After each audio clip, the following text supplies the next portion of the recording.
Hello friends, I hope you are enjoying my videos. Today I am going to start number theory. इसमें मैं आपको कुछ important points बताऊंगी जिसके ऊपर कुछ क्वेश्चंस दिखाऊंगी जो कि आपके DSSB के पेपर में भी आए हुए हैं. ठीक है, तो ये कुछ इंपॉर्टेंट पॉइंट्स हैं, इनको हम एक बार देख लेते हैं और इसके ऊपर क्वेश्चंस करते हैं. फर्स्ट है the product of any r consecutive integers is divisible by r factorial. बहुत इंपॉर्टेंट पॉइंट है कि कोई भी आर कॉन्सिक्यूटिव इंटीजर्स ले लो आप, कोई भी, वो हमेशा आर फैक्टोरियल से डिवाइड होंगे. फॉर एग्जांपल जैसे कि मैंने ले लिया आपका 5 4 3 2 1. 5 है ये, ठीक है, 5 कॉन्जिक्यूटिव है तो इसको ये 5 फैक्टोरियल से डिवाइड हो रहे हैं, नहीं हो रहे हैं, क्योंकि 5 फैक्टोरियल भी यही होता है तो कंप्लीट डिवाइड हो रहा है. ठीक है, ये तो बहुत ईजी सा था. मैं कुछ और ले लेती हूँ, जैसे 3 कॉन्जिक्यूटिव इंटीजर्स ले लेती हूँ, कोई भी कहीं से भी स्टार्ट हो रहे हैं. For example 6 7 8. ठीक है, 6 7 8 3 कॉन्जिक्यूटिव इंटीजर्स हैं. क्या ये 3 फैक्टोरियल से डिवाइड हो रहे हैं? 3 फैक्टोरियल क्या हो जाता है? 3 2 6. ठीक है, तो 3 फैक्टोरियल से डिवाइड हो रहे हैं, तो यस ये है. ठीक है, 7 इंटू 8 ये हो जाएगा आपका 56. ठीक है, सिमिलरली कोई और ले लो. 4 कॉन्जिक्यूटिव इंटीजर्स ले ली मैंने, 11 12 13 14. क्या ये 4 फैक्टोरियल से डिवाइड हो रहे हैं? यस. 4 फैक्टोरियल क्या हो जाएगा आपका? 4 3 2 1. ठीक है, आप कंप्लीटली डिवाइड कर सकते हो. 4 3 से 12, ये कैंसिल हो गया पूरा. ठीक है, 2 से 7 पे कैंसिल हो गया, मल्टीप्लाई करके एक इंटीजर आ गया, तो कंप्लीटली डिविजिबल है, ये एक इंटीजर आ गया आपका. ठीक है, तो product of any r consecutive integer is divisible by r factorial. Okay. Second is square of any odd number is of the form of 8k+1. ये कैसे होगा? कोई भी ऑड नंबर है, ऑड नंबर किस फॉर्म के होते हैं? इवन नंबर आपके फॉर्म इस फॉर्म के होते हैं 2m, और ऑड नंबर होते हैं आपके 2m+1 या फिर 2m-1. ठीक है, तो आप कुछ भी ले सकते हो ऑड नंबर के लिए. मैंने ऑड नंबर के लिए ले लिया 2m+1, वो हमेशा 8k+1 की फॉर्म का होगा. ठीक है, 2m+1 का स्क्वायर किया हमने 4m² प्लस में 4m+1. ओके, पहले दो में से 4 कॉमन निकाल लिया, m² प्लस m+1, m भी कॉमन निकाल लिया तो 4m m+1+1. अब ये तो 8k+1 की फॉर्म का नहीं है, बट ये क्या है? m और m+1 दो कॉन्जिक्यूटिव इंटीजर्स हैं. 2 consecutive integers divisible by 2 factorial. ठीक है, 2 फैक्टोरियल क्या होता है? 2 होता है, तो ये हो जाएगा 8. ये 2 फैक्टोरियल तो 8 2 का मल्टीपल में होगा, तो ठीक है, तो ये हो जाएगा 2k. तो 2 इंटू 4 8, 8k+1. तो इस टाइप का हमेशा नंबर ऑड का स्क्वायर हमेशा 8k+1 की फॉर्म का होगा. ये आप एज ए याद कर लो. ठीक है, दो ये आइडेंटिटीज़ है हमारी. x की पावर n प्लस में y की पावर n किसके इक्वल होगा? x प्लस वाई x की power n-1 minus alternative sign चलेंगे, x की पावर n-2 y प्लस में x की पावर n-3. पावर x की डिक्रीज होती जाएंगी और y की इंक्रीज होती जाएंगी. ठीक है, और अल्टरनेट साइन चलेंगे अप टू y की पावर n-1 इंटू में -1 की पावर n-1. ठीक है, ये कब होगा? जब n ऑड होगा. अगर n इवन है तो ये कोई फॉर्मूला नहीं होता है. x की पावर जैसे कि फॉर एग्जांपल x² y², कोई फॉर्मूला नहीं होता, इसका कोई एक्सपेंशन नहीं होता आपके पास. ठीक है, क्यों? क्योंकि ये इवन है. लेकिन आपके पास x³ प्लस y³ का फॉर्मूला होता है. ठीक है, उसको करोगे तो यही चीज़ आएगी. ओके, तो ये इसका फॉर्मूला तभी होगा जब when n is odd. x की पावर n y की पावर n का फॉर ऑल n होता है. ठीक है, तो x की पावर n माइनस वाई की पावर n होता है x माइनस वाई, x की पावर n-1. सेम यहाँ पे x की पावर डिक्रीज होएगी, y की पावर इंक्रीज होएगी, और यहाँ पे अल्टरनेट साइन नहीं होंगे, सारे साइन प्लस के होंगे. ठीक है, क्योंकि एक साइन माइनस का बाहर आ गया. इसको ऐसे याद कर सकते हो, जब माइनस है तो एक माइनस आगे, बाहर अंदर क्या हो जाएगा? सारे प्लस. प्लस का है तो प्लस ये और अल्टरनेट साइंस. ठीक है, तो x की पावर n-1 प्लस x की power n-2 y plus so on y की power n-1 for all n belongs to natural numbers. यहाँ पे कोई भी ऐसा नहीं है कि ये इवन के लिए ऑड के लिए, ये दोनों के लिए है. ठीक है, डिविजिबिलिटी थ्योरम नेक्स्ट हमारा है. डिविजिबिलिटी एल्गोरिथम, ये तो आपको पता ही है, बहुत इंपॉर्टेंट चीज़ है कि कोई भी दो इंटीजर्स हैं आपके a and b, where b is greater than 0, तो देर एग्जिस्ट, ये देर एग्जिस्ट का साइन है, there exist unique numbers q and r, q is quotient and r is remainder, such that a equals to bq plus r. कोई भी दो integers हैं आप उसको इस फॉर्म में लिख सकते हो. जैसे कि मैंने मान लिया एक 11 है और एक 5 है. ठीक है, तो मैंने क्या किया? 11 से डिवाइड किया, 11 को डिवाइड किया 5 से, तो क्या हो जाएगा? 5 2 10, ये तो मैं इसको इस तरह से लिख सकती हूँ 11 इक्वल टू 5 इंटू 2 प्लस में 1 where Q is 2 and R is 1। तो आप ये चीज़ देखोगे जो रिमाइंडर होता है, रिमाइंडर हमेशा 5 से छोटा होता है, इज़ लेस देन ये यहाँ पे जो भी नंबर है, ठीक है, तो लेस देन 5। और ये किसके बड़ा होता है, ग्रेटर देन इक्वल टू 0, या फिर 0 हो सकता है 0 से बड़ा बट लेस देन 5। तो वही चीज़ है where R is greater than equal to 0 but less than B, ठीक है, B यहाँ पे जिससे हम डिवाइड कर रहे हैं। Next, if D is the greatest common divisor, greatest common divisor आपका HCF भी होता है, ठीक है।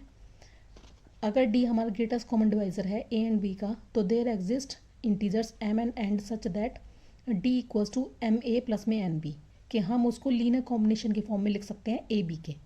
कोई भी अगर ग्रेटेस्ट कॉमन डिवाइज़र्स है दो नंबर्स का, तो हम उसको लीनियर कॉम्बिनेशन के फॉर्म में लिख सकते हैं where D is the least positive value. अगर D लीस्ट पॉजिटिव वैल्यू है इस चीज़ की, तो वो हमारा ग्रेटेस्ट कॉमन डिवाइज़र होता है, ठीक है। तो ये बस इंपॉर्टेंट पॉइंट्स हैं, ये ध्यान रखने हैं आपको, ये कई बार क्वेश्चन सॉल्व करने में काम आते हैं।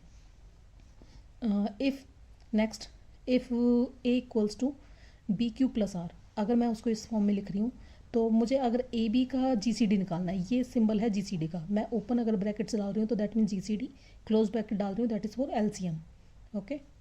तो अगर A को हम इस टाइप से लिख रहे हैं बी क्यू प्लस आर, तो हम ए बी का GCD किसके इक्वल होगा, बी आर के। क्यों इंपॉर्टेंट है ये, बाई चांस A बहुत बड़ा नंबर है, मुझे ए बी का GCD निकालने से ज़्यादा ईजी है हमारे लिए बी आर का निकालना। क्यों, रिमाइंडर छोटा होगा, बी से भी छोटा होगा, अगर मुझे ये चीज़ें पता है तो, ठीक है। तो जस्ट याद करना है इसको भी। 8th पॉइंट, अगर दो नंबर हैं ए बी, कोई भी दो इंटीजर्स हैं, उनका प्रोडक्ट किसके इक्वल होगा, product of GCD into product of LCM, ठीक है। दो नंबर्स का product is equal to HCF into में LCM, GCD को हम HCF भी बोलते हैं। अच्छा, तो HCF LCM निकालें कैसे, निकालने का तरीका ये है, अगर कोई भी दो नंबर है हम उसको प्राइम फैक्टराइजेशन में लिख देते हैं, ठीक है। उसके प्राइम फैक्टराइजेशन में लिख दिया हमने इस तरह से, B को भी इस तरह से लिख दिया, तो GCD क्या हो जाएगा, उन प्राइम फैक्टर्स की मिनिमम पावर दोनों में, ठीक है। तो मिनिमम पावर जो भी होगी उनका प्रोडक्ट वो GCD हो जाएगा। LCM में मैक्सिमम पावर लेते हैं उन प्राइम नंबर्स की, ठीक है। जैसे कि फॉर एग्जांपल आपका कोई भी नंबर ले लिया, एक 15 ले लिया मैंने, एक 12 ले लिया, ठीक है। 15 क्या है, 5 इंटू में 3, ठीक है, दो प्राइम नंबर्स हैं। इसमें क्या है, 3 इंटू में 4 प्राइम नंबर नहीं है तो उसको हम 2 का स्क्वायर लिखेंगे। अब ऊपर वाले में तो 2 नहीं है, तो हम उसको लिख सकते हैं 15 में 2 की पावर 0 इंटू में 3 की पावर 1 इंटू में 5 की पावर 1। 12 को लिख सकते हैं 2 का स्क्वायर इंटू में 3 की पावर 1 इंटू में 5 की पावर 0। अब मुझे निकालना है इसका GCD और LCM, तो GCD क्या हो जाएगा, मिनिमम पावर 2 की क्या है 0, 3 की 1 है और 5 की क्या है 0, तो क्या हो जाएगा, किसी की पावर 0 होता है तो 1, तो GCD हो गया 3। सिमिलरली LCM, 2 की हाईएस्ट पावर 2, 3 की हाईएस्ट पावर 1, 5 की हाईएस्ट पावर 1, ठीक है। तो ये हो जाएगा आपका 4, 15, 60, ठीक है। तो नेक्स्ट पॉइंट है, इफ़ A डिवाइड C को डिवाइड कर रहा है, दैट मीन्स C क्या होगा, कुछ A का मल्टीपल होगा। B डिवाइड C और AB का GCD 1 है, GCD 1 है, दैट मीन्स इनके बीच में कोई भी कॉमन फैक्टर नहीं है, कॉमन फैक्टर ओनली 1 है, इनके बीच में एक दूसरे को ये डिवाइड नहीं कर रहे हैं।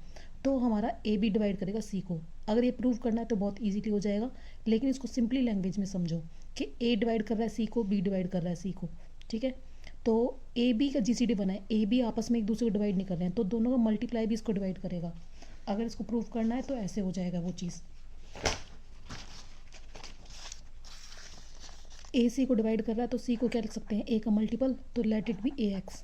और बी डिवाइड कर रहा है सी को, तो सी को हम BY लिख देते हैं, ठीक है।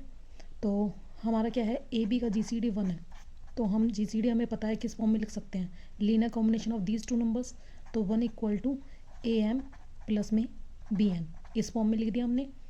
अब मैंने क्या किया, दोनों साइड C से मल्टीप्लाई कर दिया, तो CACM प्लस में BCN, ठीक है। यहाँ पे C की वैल्यू डाल दी मैंने BY, और यहाँ पे C की वैल्यू डाल रही हूँ मैं AX, क्योंकि दोनों ही C की वैल्यू हैं।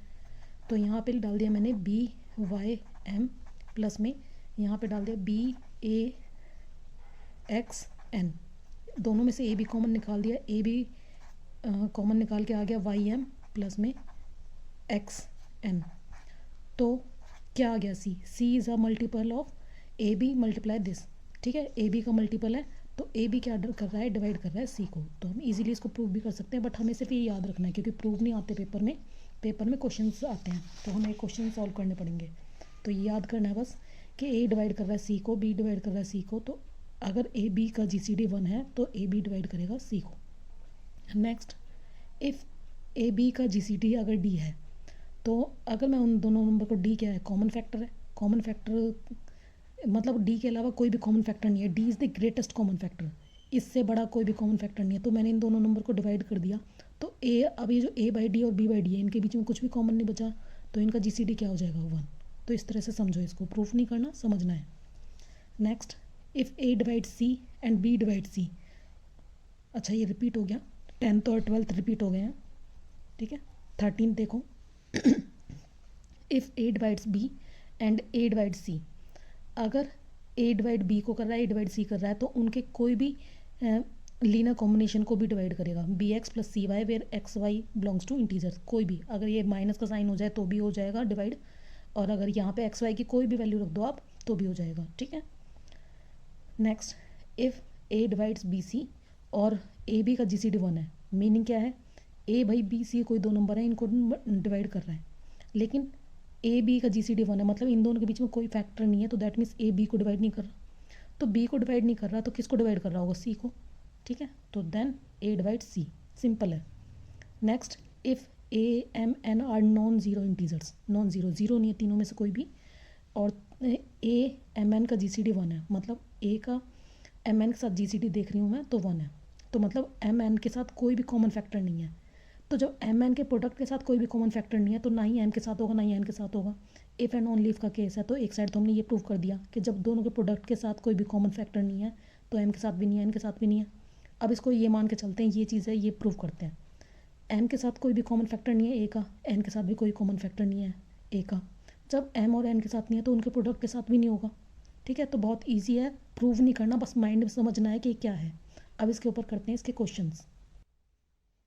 देखो फर्स्ट क्वेश्चन है, for n belongs to natural number n square minus n is equal to which of the following options, ठीक है। तो n स्क्वायर माइनस n है, n स्क्वायर माइनस n को मैं ये लिख सकती हूँ, n कॉमन निकाल दिया, n माइनस 1, ये क्या हो गया, दो consecutive integers, to consecutive integers का प्रोडक्ट किससे डिविजिबल होता है, 2 फैक्टोरियल से, ठीक है। तो ये दैट मीन्स 2 फैक्टोरियल का मल्टीपल होंगे, तो 2 फैक्टोरियल का मल्टीपल होंगे, तो 2 फैक्टोरियल होता है 2 मल्टीपल, दैट मीन्स कुछ m ले लिया मैंने मल्टीपल में, तो हमारा कौन सा ऑप्शन हो जाएगा, ये ऑप्शन करेक्ट हो जाएगा, ठीक है। Next, if n is an integer then n into में n square minus 1 3n plus 2 is divisible by which number, ठीक है। ये चीज़ है, ये किससे डिविजिबल होगा, तो इसको हम थोड़ा सॉल्व कर लेते हैं। n इंटू में n स्क्वायर माइनस 1 को हम लिख सकते हैं n माइनस 1 n प्लस 1, ठीक है, और 3n प्लस 2, अब ये तीनों तो कॉन्जिक्यूटिव बन गए, इनको हम ऐसे लिख सकते हैं n माइनस 1 n और n प्लस 1, बट ये नहीं लिखा जा रहा, ये कोई भी कॉन्जिक्यूटिव नहीं है, तो हम इसको थोड़ा सा चेंज करते हैं, मॉडिफाई करते हैं, हम इसको ये लिख सकते हैं 3n plus 6 plus minus 6 plus 2, ठीक है। ये क्यों लिखा मैंने, इसका रीज़न है, अभी बताती हूँ। इसको हम इस तरह से लिख देते हैं n माइनस 1 n प्लस 1, एक तो लिख दिया 3n प्लस 6 और एक लिख दिया मैंने ये माइनस 4, ठीक है। मैंने क्या किया, 3n प्लस 6 को एक टर्म माना और 4 को दूसरी टर्म, और इसको सेपरेट कर दिया, पूरे इसको 3n प्लस 6 से मल्टीप्लाई कर दिया और एक बार 4 से, अभी पता चल जाएगा मैंने ये क्यों किया है। यहाँ पे 3 कॉमन ले लिया, ये हो जाएगा n प्लस 2 और यहाँ पे minus 4 n minus 1 n plus 1, देखो यहाँ पे 3 कॉमन लेने के बाद इन दोनों में से मेरा n प्लस 2 आ गया, n प्लस 2 कंसेक्यूटिव है n प्लस 1 के, इसलिए मैंने यहाँ पे प्लस 6 किया। कुछ और नंबर हम कर सकते थे बट वो कंसेक्यूटिव नहीं बनता, इसलिए मैंने यहाँ पे प्लस 6 माइनस 6 किया, तो ये चीज़ आ गई। अब ये 4 कंसेक्यूटिव नंबर्स आ गए, 3 इंटू में 4 कॉन्जिक्यूटिव नंबर्स किससे डिवाइड होंगे, 4 फैक्टोरियल से, तो 4 फैक्टोरियल इंटू में सम मल्टीपल, तो ये 4x ले लिया। प्लस में ये क्या है 4 इंटू में, सॉरी माइनस का साइन है यहाँ पे, -4, ये क्या है 3 कॉन्जिक्यूटिव नंबर्स, तो ये 3 फैक्टोरियल से डिवाइड होंगे, तो 3 फैक्टोरियल इंटू में y ले लिया। टोटल किससे डिवाइड होगा, टोटल कॉमन क्या निकल जाएगा, टोटल कॉमन निकल जाएगा 3 फैक्टोरियल इंटू 4, कितना हो जाएगा 24, तो 24 कॉमन निकल रहा है, बाकी जो भी बचा लेट इट बी m, ठीक है। तो ये कम्प्लीटली डिवाइड किससे हो रहा है 24 से, तो ये आंसर है इसका। Next, if n is a positive odd integer, odd है, ठीक है, ऑड को आप लिख सकते हो 2m + 1 या फिर 2m - 1, then it is divisible by which number. अगर ये ऑड है तो ऑड हमने इस फॉर्म का ले लिया 2m + 1, ठीक है। इसको सॉल्व करोगे ये सॉल्व नहीं हो पाएगा, तो हम इसको क्या करेंगे, हमने इसको ऐसे कर दिया, हम इसको ये लिख सकते हैं 4 की power n + 1, where we know that n is odd. 1 की पावर कुछ भी करो कोई फ़र्क नहीं पड़ता, 1 की पावर भी n लिख दिया। n ऑड नंबर है, आपको पता है इस टाइप की आइडेंटिटी आपके पास है कि 2a + b है उसकी ऑड पावर है, तो हम उसको इस तरह से लिख सकते हैं 4 + 1, 4 की पावर n - 1 माइनस 4 की power n - 2 and so on, ठीक है। b यहाँ पे 1 है तो उसको लिखेंगे नहीं, एंड सो ऑन। तो ये क्या है 5 × समथिंग, तो उसको ले लिया m, जो भी ये वैल्यू आई उसको ले लिया m, तो किससे डिवाइड हो रहा है, ये सारा ये 5 का मल्टीपल है तो 5 से डिवाइड हो रहा है, तो ये इसका आंसर है। नेक्स्ट है आपका फोर्थ, इफ़ n > 2, n की पावर 5 - 5 की पावर 5 इंटू में n³ + 4n is divisible by which number, ठीक है। इसको भी ऐसे ही करेंगे, इसमें से n कॉमन निकाल दिया तो ये हो जाएगा n की पावर 4 - 5n² + 4, ये क्या हो गई बाय क्वाड्रेटिक इक्वेशन। इसमें आपका क्या फैक्टर्स बन जाएंगे, इसके फैक्टर्स बना दिए, इसके फैक्टर्स बन गए इसके n की स्क्वायर, n की पावर 4 - 4n² - n² + 4, इसके आपके फैक्टर्स बन जाएंगे n n² - 4 एंड n² - 1, तो ये आपका हो जाएगा n n - 1 n + 1 n - 2 n + 2। अगर इनको अरेंज करें तो ये 5 कॉन्जिक्यूटिव आपके इंटीजर्स हैं जो कि प्रोडक्ट है, तो 5 कॉन्जिक्यूटिव इंटीजर्स का प्रोडक्ट किससे डिविजिबल होता है 5 फैक्टोरियल। 5 फैक्टोरियल क्या होगा 120, ये तो 5 फैक्टोरियल इंटू में m होगा, 5 फैक्टोरियल होता है आपका 120, ठीक है। तो 120m है ये, तो 120 से डिविजिबल है ये। नेक्स्ट है आपका n की power 5 - n is divisible by this, तो ये सेम क्वेश्चन है, ये मैं आपके लिए छोड़ रही हूँ, ये आप क्वेश्चन करना, और इसके बाकी क्वेश्चंस मैं नेक्स्ट वीडियो में करवाऊँगी आपको।